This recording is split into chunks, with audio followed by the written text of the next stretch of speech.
महान गाथा महाभारत के युद्ध के किस्से तो आपने काफ़ी सुने होंगे, लेकिन क्या आप जानते हैं कि महाभारत की कथा का अंत कैसे हुआ?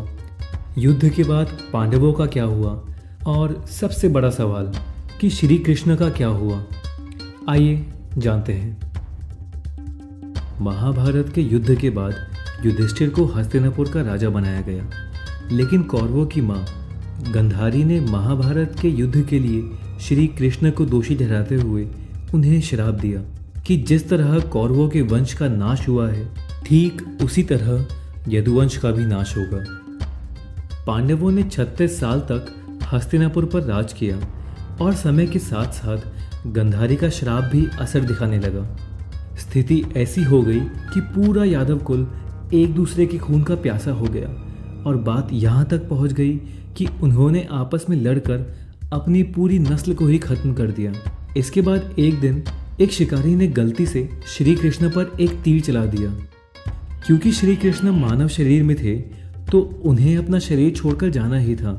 उस शिकारी के तीर से लगने के बाद कृष्ण जी विष्णु के रूप में आए और अपना शरीर त्याग दिया। इस घटना के बाद श्री वेद व्यास ने अर्जुन से कहा कि अब पांडवों के जीवन का उद्देश्य खत्म हो चुका है और अब उन्हें हिमालय की ओर अपनी अंतिम यात्रा करनी चाहिए। ये वो वक्त था जब द्वापर युग खत्म होने वाला था और कलयुग की शुरुआत होने वाली थी। अपने राज्य में अधर्म को बढ़ता देख युधिष्ठिर ने राज्य सिंहासन अर्जुन के पोते परीक्षित को सौंपकर चारों भाइयों और द्रौपदी के साथ स्वर्ग तक पहुंचने के लिए आखिरी तपस्या के रूप में जीवन की अंतिम यात्रा पर हिमालय की ओर चल पड़े। एक कुत्ता भी उनके साथ साथ चल दिया। स्वर्ग की उनकी यात्रा में एक एक करके पांडवों की मृत्यु होने लगी। सबसे पहले द्रौपदी की मृत्यु हुई और फिर एक एक करके सहदेव, नकुल, अर्जुन और भीम का भी अंत हो गया। इन सब की मौत का कारण था सबके अपने अपने गुरूर की वजह से आई हुई अलग अलग परेशानियां। सिर्फ युधिष्ठिर, जिसने कभी भी गुरूर नहीं किया, कुत्ते के साथ हिमालय के पार स्वर्ग के दरवाजे तक पहुंच सका। स्वर्ग के दरवाजे पर यमराज, जो कि कुत्ते के रूप में युधिष्ठिर की यात्रा में उनके साथ थे, वो अपने असली रूप में आ जाते हैं और युधिष्ठिर को स्वर्ग की ओर ले जाते हैं। लेकिन उससे पहले यमराज युधिष्ठिर को नरक के नज़ारे दिखाते हैं, जहां द्रौपदी और उनके भाई अपने पापों का प्रायश्चित करते हैं। लेकिन बाद में इंद्रदेव के कहने पर चारों पांडव और द्रौपदी अपने कर्मों की सजा भुगतकर युधिष्ठिर से स्वर्ग में मिल जाते हैं।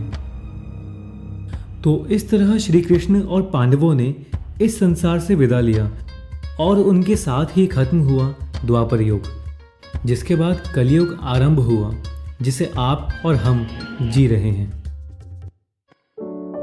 अगर आपको ये वीडियो अच्छा लगा हो तो प्लीज़ वीडियो को लाइक करिए और हमें नीचे कमेंट्स में बताइए, और प्लीज़ इस चैनल को सब्सक्राइब करिए और सब्सक्राइब करने के लिए यहाँ क्लिक करें। Thank you.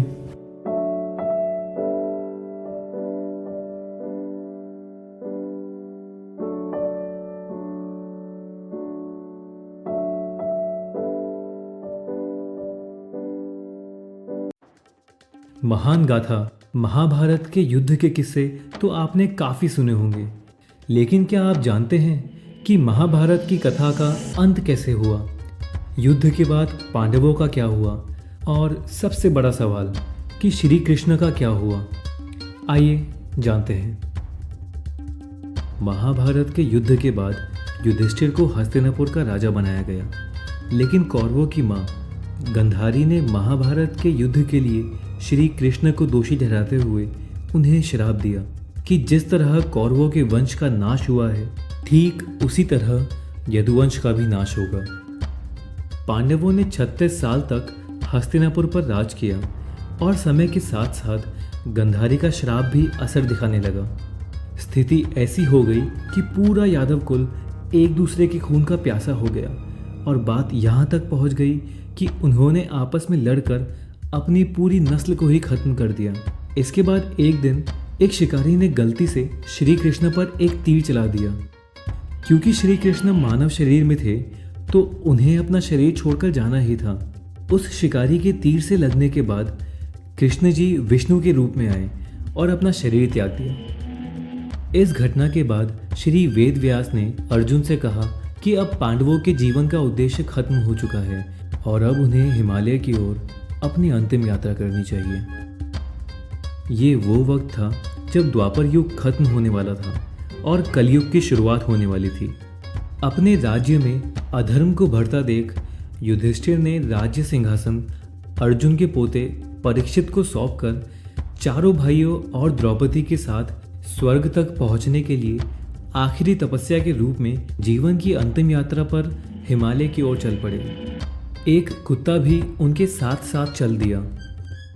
स्वर्ग की उनकी यात्रा में एक एक करके पांडवों की मृत्यु होने लगी। सबसे पहले द्रौपदी की मृत्यु हुई और फिर एक एक करके सहदेव, नकुल, अर्जुन और भीम का भी अंत हो गया। इन सब की मौत का कारण था सबके अपने अपने गुरूर की वजह से आई हुई अलग अलग परेशानियां। सिर्फ युधिष्ठिर, जिसने कभी भी गुरूर नहीं किया, कुत्ते के साथ हिमालय के पार स्वर्ग के दरवाजे तक पहुंच सका। स्वर्ग के दरवाजे पर यमराज, जो कि कुत्ते के रूप में युधिष्ठिर की यात्रा में उनके साथ थे, वो अपने असली रूप में आ जाते हैं और युधिष्ठिर को स्वर्ग की ओर ले जाते हैं। लेकिन उससे पहले यमराज युधिष्ठिर को नरक के नज़ारे दिखाते हैं, जहां द्रौपदी और उनके भाई अपने पापों का प्रायश्चित करते हैं। लेकिन बाद में इंद्रदेव के कहने पर चारों पांडव और द्रौपदी अपने कर्मों की सजा भुगतकर युधिष्ठिर से स्वर्ग में मिल जाते हैं। तो इस तरह श्री कृष्ण और पांडवों ने इस संसार से विदा लिया और उनके साथ ही खत्म हुआ द्वापर युग, जिसके बाद कलयुग आरंभ हुआ, जिसे आप और हम जी रहे हैं। अगर आपको ये वीडियो अच्छा लगा हो तो प्लीज़ वीडियो को लाइक करिए और हमें नीचे कमेंट्स में बताइए, और प्लीज़ इस चैनल को सब्सक्राइब करिए और सब्सक्राइब करने के लिए यहाँ क्लिक करें। Thank you.